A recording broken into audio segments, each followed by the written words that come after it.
And without further ado, I'd like to introduce this great historian, this Detroit historian, this Detroit icon, giving his flowers now, the great Michael Imhotep. All right, thank you. I didn't expect an introduction like that from Brother Bowman. All right, thank you. All right, they're getting the podium set up for me. All right, Kujichagulia. All right, Kujichagulia. All right, so look, I have, this is a tight 30-minute presentation. So, you know I can do 3-4 hour presentations. This is not one of those. So this one here, and they have it, good brother, Brother Ben back there, has my presentation up on the screen. All right, so this is Kwanzaa, Kujichagulia self-determination to repair the damage from a legacy of slavery and racism, okay? Advance forward because more information comes up, Brother Ben. All right, now, so this presentation is going to build upon the presentation that I did last year for Malcolm X grassroots movement for Kujichagulia. And thanks to Sister Shoshana and Brother Bomani, Brother Kemba, and everybody else for organizing this event, okay? You can get, go for it because 2 more things come up. At the African History Network, we focus on educating, empowering, and inspiring people of African descent throughout the diaspora and around the world, because right now it's corrects wrong behavior. What you do for yourself, what you do to yourself, and what you allow other people to do to you and get away with is based upon what you think about yourself. What you think about yourself is based upon what you have been taught about yourself. What you've been taught about yourself is based upon everything you've read, seen, and heard about yourself. All right, you can contact me at AfricanHistoryNetwork.com, and my vendor table is back here as well. All right, okay, let's go to the next slide, Brother Ben. And I've been on Roland Martin Unfiltered for 3 years now, started October 2020. I kick butt every Friday. I've had to get on Roland a couple of times, and he backed up off me, so now we're cool. I just guest hosted Friday, December 15th. If you missed that, go watch that show. I'll be on tomorrow. We're going to have our year-end wrap-up show. I still do the African History Network show Sundays, 9 p.m. to 11 p.m. Eastern Standard Time. 9/10, flipping their format to white supremacist radio does not stop me, because I have my show before I even started on 9/10. So it's okay with me. I have 1 million followers on my Facebook fan page, the African History Network, so they didn't stop anything.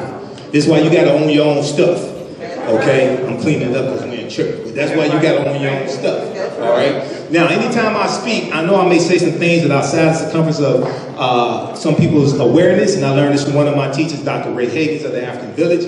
The space inside, I usually say something like this: the space inside this circle represents my realm of knowledge. Everything that I think I know about whatever I think I know is represented within the circumference of this circle. I must keep in mind that there are still things to know that exist outside the circumference of my own awareness. So just because you know everything that you know about what you know does not mean you know everything there is to know about what you know. There's still things that exist outside the circumference of your own awareness. Okay, now, very briefly, usually I go deep into the history of Kujichagulia, but I got 3 important topics to deal with in this tight presentation. So you've seen that presentation before, so we're going to skip over some of that, okay? Second principle of Kwanzaa, second principle of the Kujichagulia, to define ourselves, name ourselves, create for ourselves, and speak for ourselves. Now, as Dr. Wade Nobles correctly taught us, power is the ability to define and shape reality and have other people accept your definition of reality as if it were their own.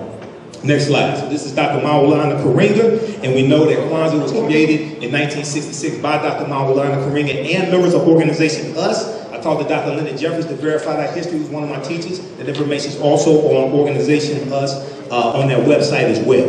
Okay, next slide. Now, Kwanzaa is not a religious holiday. Kwanzaa is a Pan-African cultural holiday, Pan-African, African-American cultural holiday that focuses on FCC. Family, Community, and Culture. Family, Community, and Culture, celebrated December 26th through January the 1st. And the name Kwanzaa comes from the Kiswahili phrase, Matunda ya Kwanzaa.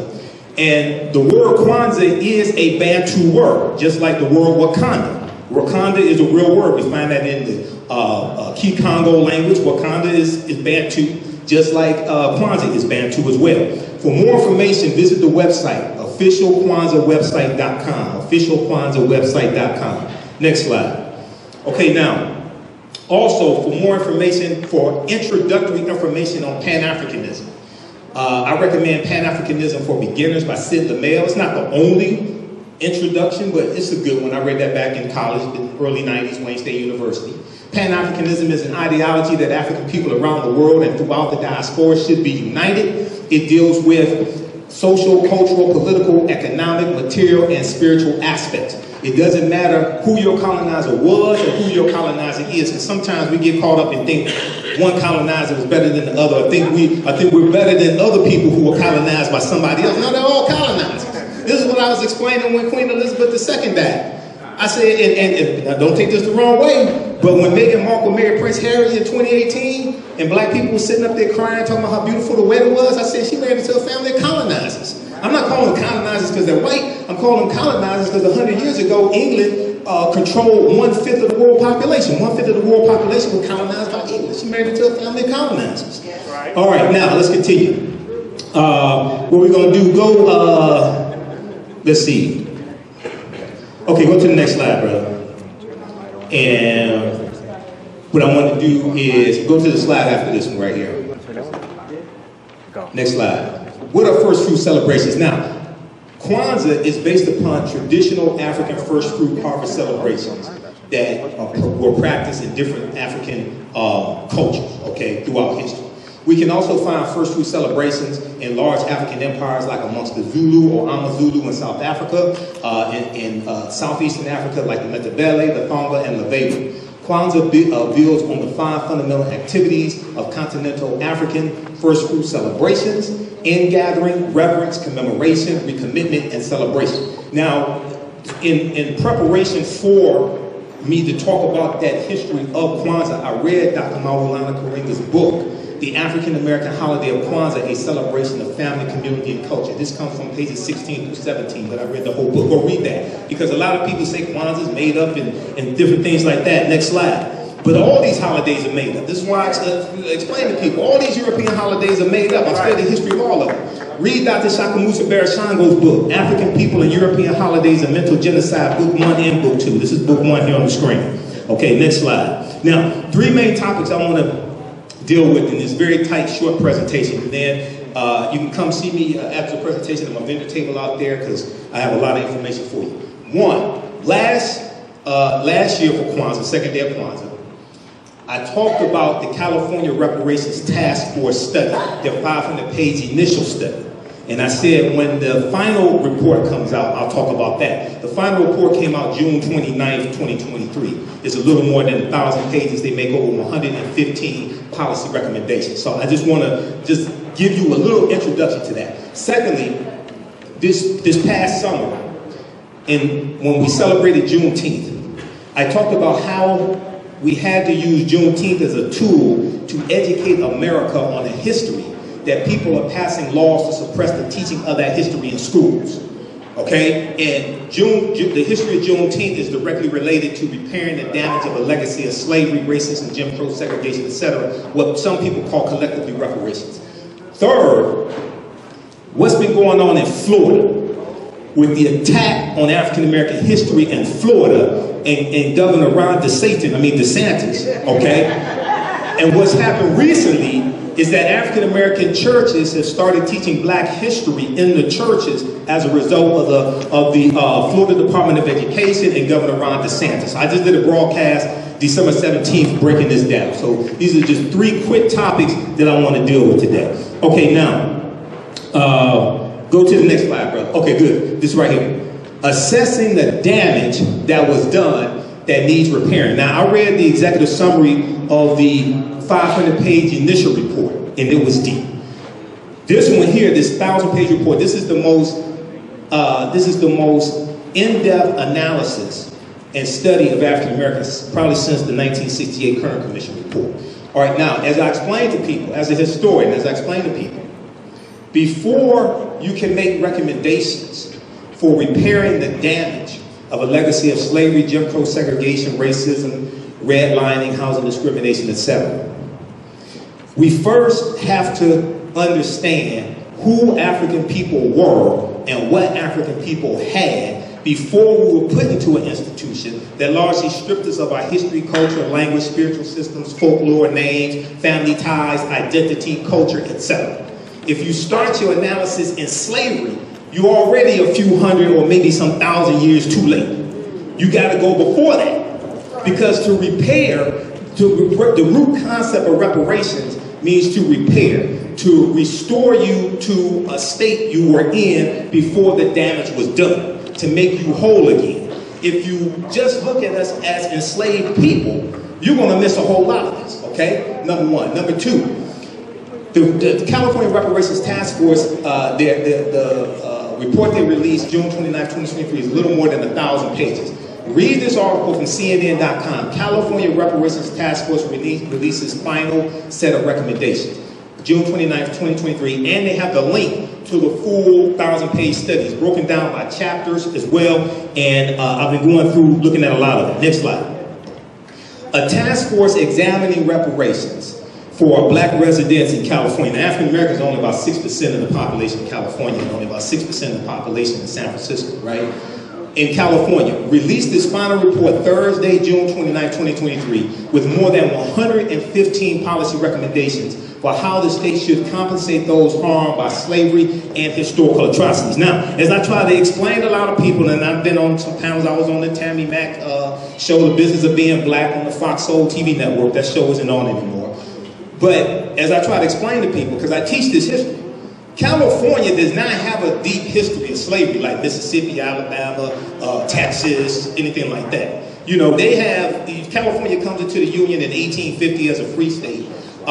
They have some estimates are between 1,500, some say as many as 4,000 African people in semi-slavery. That's for maybe 15 years to 1865 when Georgia ratifies the 13th Amendment, December 6, 1865. California is not Texas. In June of 1865, when Major General Gordon Granger goes into Texas to deliver General Order Number 3, there are 250,000 enslaved African people in Texas. Okay, California is not Texas. You have to understand the history of these individual states. This is what I'm trying to explain to people here in Michigan. 1837, when Michigan became a state in the Union, when Michigan abolished slavery and became a state in the Union, at best, and I'm being generous, at best, they had 100 enslaved Africans in Michigan. Michigan is not Mississippi, even though there was racism here. Michigan is not Mississippi. So you have to really understand specifically what it is that you're talking about. Okay, now, next slide. Okay, all right, so recommendations, and let me catch up with this here. Recommendations in the landmark report comprised of more than 1,000 pages and included recommendations for reforms linked to healthcare, housing, education, and criminal justice, among other areas. Read this article here. Yeah, okay, the same one. California Reparations Task Force releases final set of recommendations, June 29, 2023. Next slide. Okay, the task force hired a panel of experts, including economists, to calculate what black Californians have endured. Through their formula, they determined that an eligible person could be owed up to an estimated $1.2 million. Now, they outlined 12 harms, 12 documented harms, and laid out the historical and legal argument behind that. They said there's more than 12 harms, but they wanted to focus on those 12, and then the 115 policy recommendations specifically address those 12 harms. The formula includes dollars lost because of race-based health disparities, mass incarceration, housing discrimination, unjust land seizure, and other harms that had major impacts on black Californians. And what they do is, for each one of these harms, they show what happened nationally and how African Americans were harmed nationally by those harms, and then specifically California. Okay, next slide. In the case of monetary reparations, only those individuals who can demonstrate that they are the descendant of either an enslaved African American in the U.S. or a free African American living in the U.S. prior to 1900 should be eligible to report status. Now, the reason why they had to do it like that is because in the state of California, they have a state law, like a lot of states do. Race-based policies are illegal. It's illegal in the state of California, as well as federal law, to have policies for only one race of people. So the way they have it set up, and Camila Moore, who's an attorney, is the chairwoman of the commission. They have it set up by lineage, and they're trying to structure this because they know it's going to be challenged in court. Whatever happens, they know it's going to be challenged in court. If affirmative action for college admissions gets overturned by a 6-3 conservative Supreme Court, you think this won't be challenged? If an executive order to forgive student loans gets challenged in court, and that was going to disproportionately benefit African Americans, it was going to lift 500,000 African American families who are in poverty. It would take, I mean, not poverty, it would take them from a negative net worth to a positive net worth. That one executive order. If that gets overturned and that gets challenged in court, you think this won't be challenged? So they're trying to structure it so that it can withstand legal challenges. This is what I'm trying to explain to all the hashtag cut the check people. They don't seem like they really understand this. Now, at the federal level, race-based policies are illegal at the federal level. And I found this out when, some years ago, I was on a committee to write an Executive Order 22 here in the city of Detroit, under Kwame Kilpatrick. And one of the first things corporate counsel said was it's illegal to have policies for one race of people. She was citing federal law. Read this. How many people read the 1964 Civil Rights Act? If you haven't read it, go read it tonight along with the U.S. Constitution. If you read those two, there's a whole lot of stuff you'll start really understanding. All this is based upon law. Title 6, Section 601, non-discrimination in federally assisted programs. This is from the 1964 Civil Rights Act. It says, no person in the United States shall, on the ground of race, color, or national origin, be excluded from participation in, be denied the benefits of, or be subjected to discrimination under any program or activity receiving federal financial assistance. You can go to archives.gov, U.S. National Archives, read it yourself. Proper documentation ends all compensation. You don't believe me? Go read it yourself. Because the reason why that was put in there is because we were being discriminated against by policies. Now, you can write policies that disproportionately, positively impact African Americans, but it's illegal to write policies only for one race of people. So you have to understand how to get around it. So as I explained to people, who studied the history of slavery in this country? Raise your hand. Who studied the history of slavery in this country? Usually I ask Bobby Gibson this question, but he's not here tonight. Sister Nita, why do most slaves who run away at nighttime and not in the daytime? Who wants to tackle that complex question? We didn't have PhDs, but we weren't stupid. Okay? We knew we had a much better chance to stay gone if we ran at nighttime because it'd be harder for them to see us and they're asleep, things of this nature, right? All right, let's continue here. Let's go to, we're going to go to the next slide, policy recommendations. I just want, they made over 115 policy recommendations. I just want to show you a few for the sake of time. Just so you, has anybody read, this is a 74-page executive summary. Has anybody read the executive summary for the final report? Anybody read the executive summary for the first report? The first report, the executive summary was 28 pages. If you read these, it will totally blow you away, and it details the history. It talks about how history and laws have been used against African Americans. As I explain to people, everything they do to us, they use the law to do it. And then when they get caught breaking the law, they go hire an attorney at law to defend them in the court of law. So the common denominator is law. We need to understand the law better than they understand the law. And I teach this in a whole concept that I created called political self-defense. All right, now, if we look at this quickly here, go back, brother. I didn't get to that yet, I was talking. All right, policy recommendations. 1, require payment. This is not in any order of importance. Require payment of fair market value for labor provided by incarcerated persons. We know that privatized prisons have already been outlawed in the state of California. It passed, the state legislature and Governor Gavin Newsom signed it into law, I think it was like 2019, okay? So that's already been outlawed, they're privatized prisons. But it's not only in privatized prisons where forced labor will take place. Number 2, fund community-driven solutions to decrease community violence at the family, school, and neighborhood levels in African American communities. 3, establish and fund community wellness centers in African American communities. One of the things they deal with is the psychological damage that racial terror has had on African Americans, not just in California, but across the country. Next slide. Next slide. Next slide is eliminate legal protections for police officers who violate civil or constitutional rights. And they talk about qualified immunity, okay? All right, next slide. They have a whole section on addressing the racial wealth gap, okay? This is just a snapshot of what they lay out here. Wealth is what you own minus what you owe. And this is the key to economic security. It is what enables families to build a better future? Wealth functions in many ways. It provides economic stability during lean times, like during economic recessions. It opens doors to improving quality of life. It is a dam against the food waters of economic catastrophes. It provides access to political power, and it allows us to live and retire with dignity. Next slide. Okay, now, if we just look here, this comes from page 650. Establish and fund community wellness centers in African American communities. As discussed in chapter 3, throughout the history of the United States, racial terror has played a critical role in reinforcing and perpetuating the badges and incidents of slavery. Enslavement was followed by decades of violence and intimidation intended to subordinate formerly enslaved African people and their descendants across the United States. Racial terror, especially lynching and the threat of lynching, pervaded every aspect of African American life during and after slavery. Quote, California is no exception. The state, its local governments, and its people have played a significant role in enabling racial terror and allowing its legacy to persist here in California. Okay, next slide. Okay, now I'm going to fast forward through some of this here.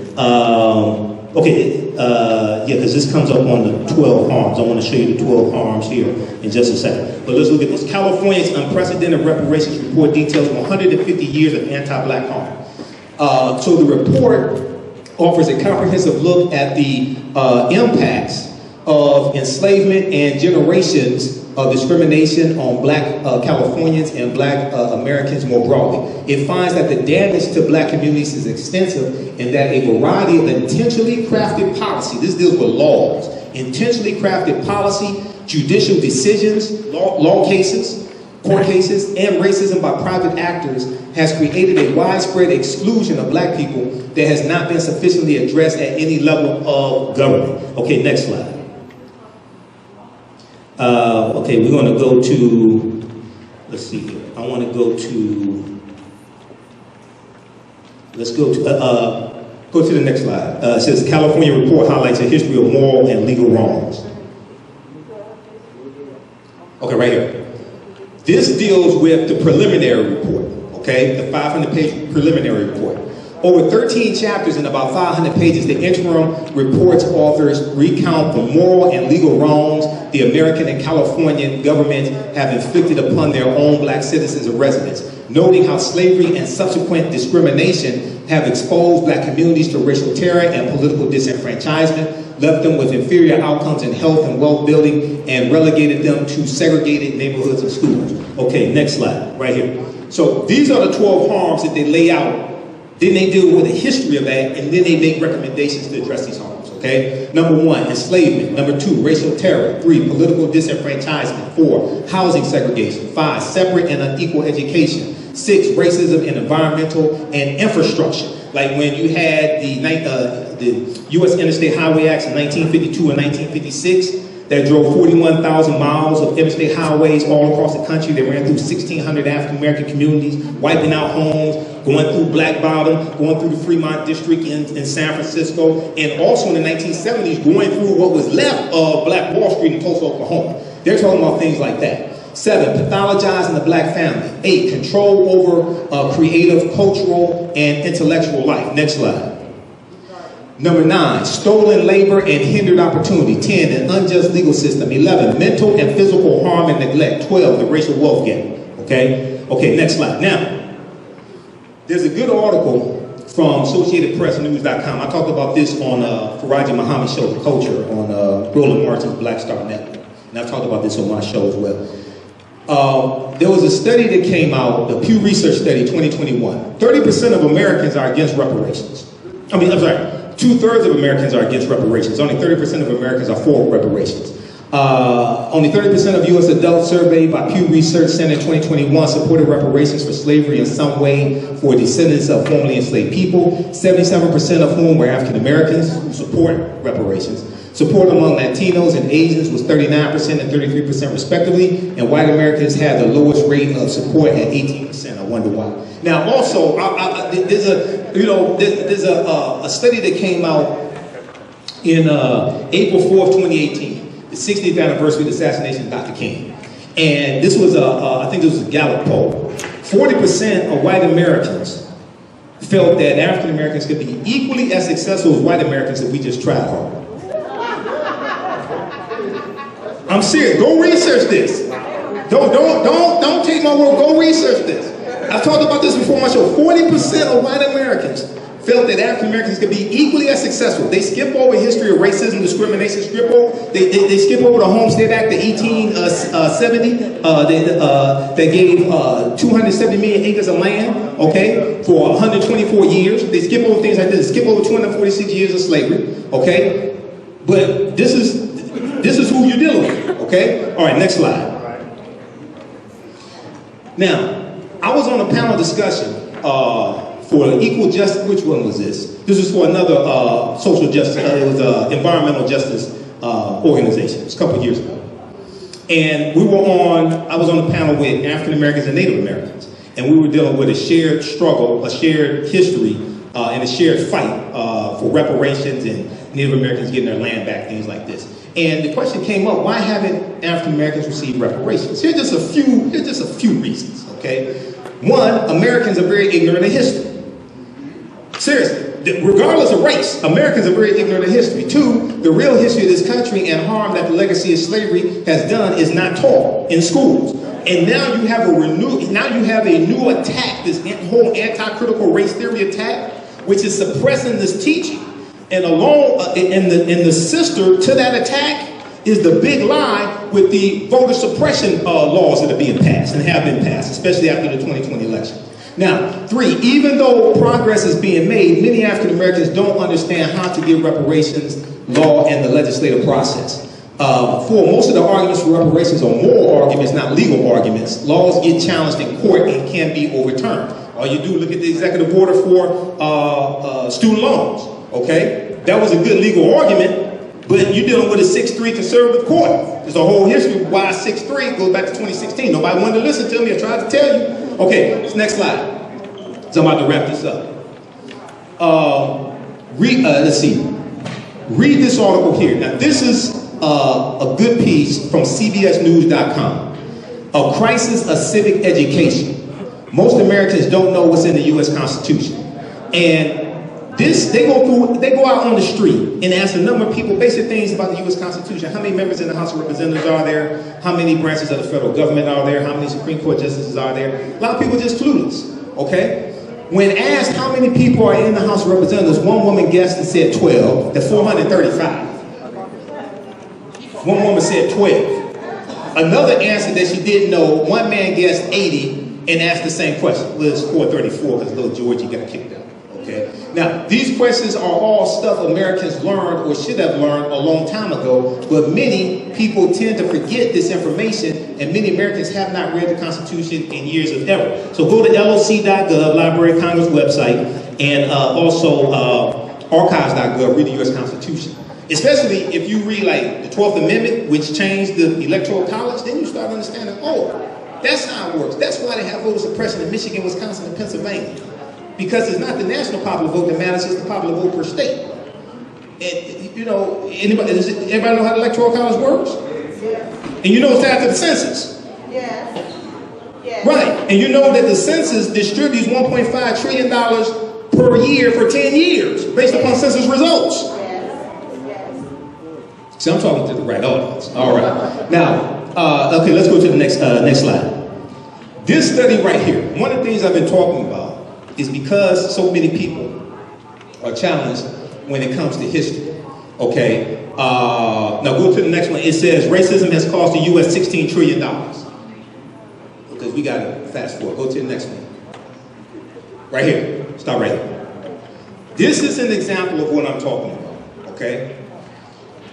When you study the history of racism, especially anybody ever studied Bacon's Rebellion, 1675, 1676 in the County of Virginia, and it was a rebellion against the wealthy Virginia tobacco plantation owners.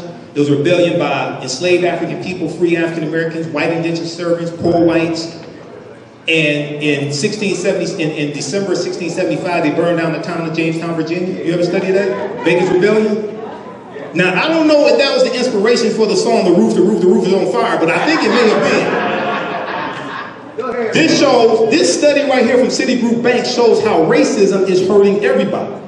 But if you understand why the term white was introduced into the county of Virginia after Bacon's Rebellion and then through the other counties, it was to put the poor white people on Team White to fool them so they can keep oppressing them, and they put laws in place that treated poor whites and enslaved Africans or African people differently.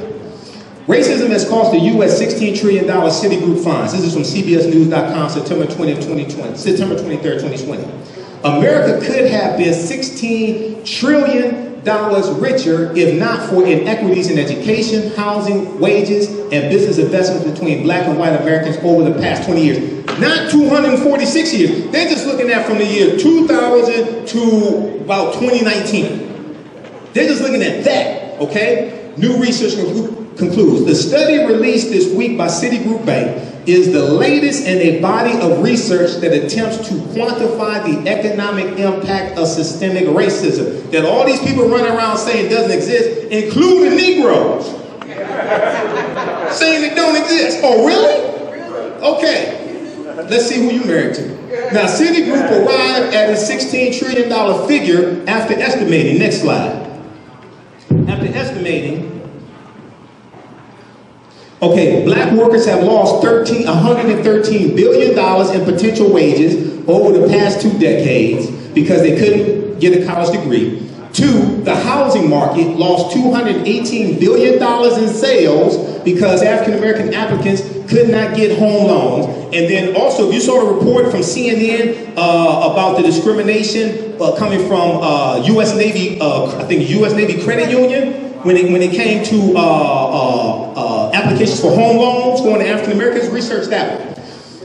3, about $13 trillion in business revenue never flowed into the economy because black entrepreneurs couldn't access bank loans. Now, what this shows is how racism is hurting everybody, even though we get the brunt of it. It's documented how racism hurts everybody. Now, then it goes on to say this. What's more, the U.S. could have $5 trillion in gross domestic product over the next 5 years if those gaps and others were closed today, the study indicated. The gaps they're talking about are laws and policies. All right? Okay, now, go to the Juneteenth slide very quickly because I'm about to wrap up. Go to the Juneteenth slide. Juneteenth as a tool to educate America about history being suppressed. Okay, some of this I just got to skip over. When I teach about the history of Juneteenth, Juneteenth can be used as a powerful weapon to educate America on a history that is being suppressed in many schools. I talk about 4 elements: health, history, economics, law, and politics. All of our Juneteenth celebrations. Juneteenth is not black folks' Independence Day. It's not a day to get off work and get drunk and eat ribs and things like this. We got to have some teaching and learning going on. We have to use this as a weapon, okay? Deal with the history of African Americans, understand economic empowerment, understand how laws and policies impact us, and understand that politics is the legal distribution of scarce wealth, power, and resources, and the writing of laws, statutes, ordinances, amendments, and treaties, their adoption, interpretation, and enforcement. Next slide, which is the last slide. Next slide, come on, right there. I did this broadcast December 27th, 2023. In response to Governor Ron DeSantis, the Florida Department of Education, them attacking the social studies standards and putting out nonsense like slaves benefited from skills that they learned during slavery. We came from highly sophisticated civilizations. We were already skilled before we were put into the institution of slavery. We did not have to be kidnapped and put into an institution of slavery and put into an apprenticeship program to learn skills. Okay? So now you have there's an organization called Faith in Florida. They put together an 11-module study guide, which consists of numerous books and videos and things like this. And hundreds of African-American churches in Florida are now teaching black history to fight against Ron DeSantis and the Florida Department of Education. Now, I've been saying this is something that needs to happen. We should have already been doing this. I know some churches do, but on a wide scale, we should have already been doing this. But not just churches, fraternal organizations, sororities, the Masons, Eastern Stars, all types of community organizations, okay? So check out my website, and you can listen to everybody, exactly. But at the same time, as Dr. Carter G. Woodson correctly stated, he said the history of African Americans has to be taught in every school across the country, not just for us. Because the way you treat a people is based upon what you've been taught about a people. What you've been taught about a people is based upon what you read, heard, and seen about a people. So when you got people who are going to be future doctors, attorneys, police officers, judges, politicians, etc., who are largely ignorant of your history, and a lot of what they know is negative. When they come in contact with somebody that's representative of that group, they're going to operate based upon how they've been programmed. Okay? All right, next slide. Okay, now, I'm going to wrap up here. Come see me at my booth back there. We have a special Kwanzaa bundle pack. You get my 2 online history classes, Ancient Kemet, the Moors, and the Maafa, Understanding the Transatlantic Slave Trade, what they did teach you in school, and my new class, Black Resistance Movements from the Haitian Revolution, U.S. Civil War, Civil Rights Movement, Black Power Movement, 1800 to 1968. We have them all on demand. You get that and 15 of my lectures in download format for one price. That's 76% off. And go to the next slide. Yeah, so Ancient Kemet, the Moors, and the Maafa, that is it's actually 12 lessons, about 30 hours. We did with thousands of years of history. And next slide. And what leads up to the transatlantic slave trade taking place. And then, because I had so much information and I get so deep into the history, I realized that we had to specifically focus on the year 1800 through 1968 with the assassination of Dr. King and the election of Richard Nixon. Okay, so this second class gets deep into that, and we go through and look at that history. But we focus on Black resistance movements, how we fought back against white supremacy and racism, all different ways. Okay, all right. So I'm going to wrap it up there. There too, Stephen Biko, one of our great South African freedom fighters, who was portrayed by Denzel Washington in the 1987 movie Cry Freedom. He said the most potent weapon in the hands of the oppressor is the mind of the oppressed. Next slide. He said the most potent weapon in the hands of the oppressor is the mind of the oppressed. Last slide. Wakanda forever. Asante Sana Michael Imhotep. Thanks for your attention. Peace.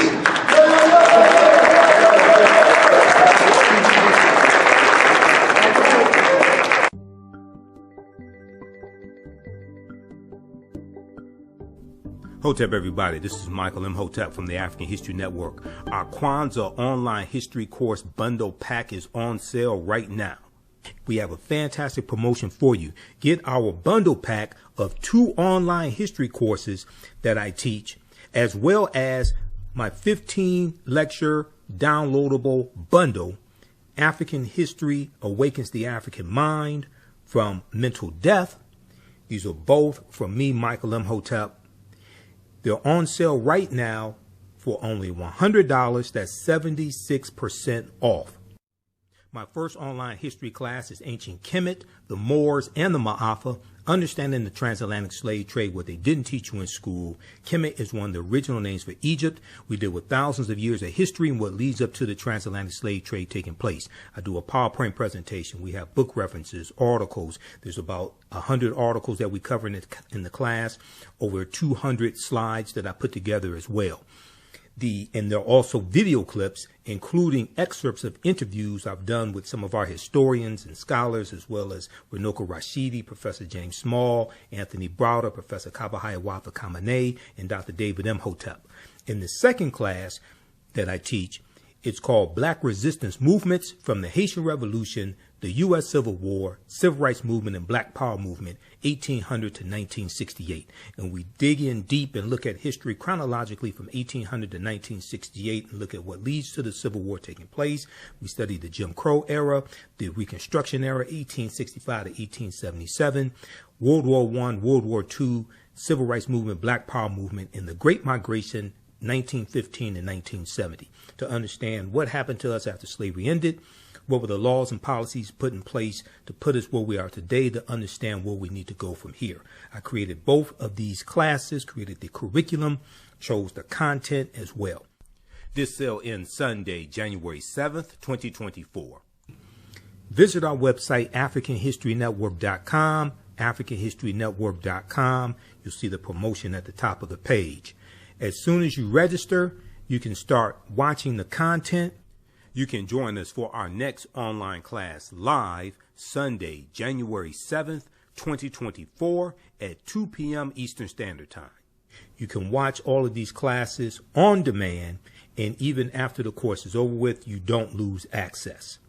Register right now, order right now. Visit our website, AfricanHistoryNetwork.com, AfricanHistoryNetwork.com. This sale ends Sunday, January 7th, 2024.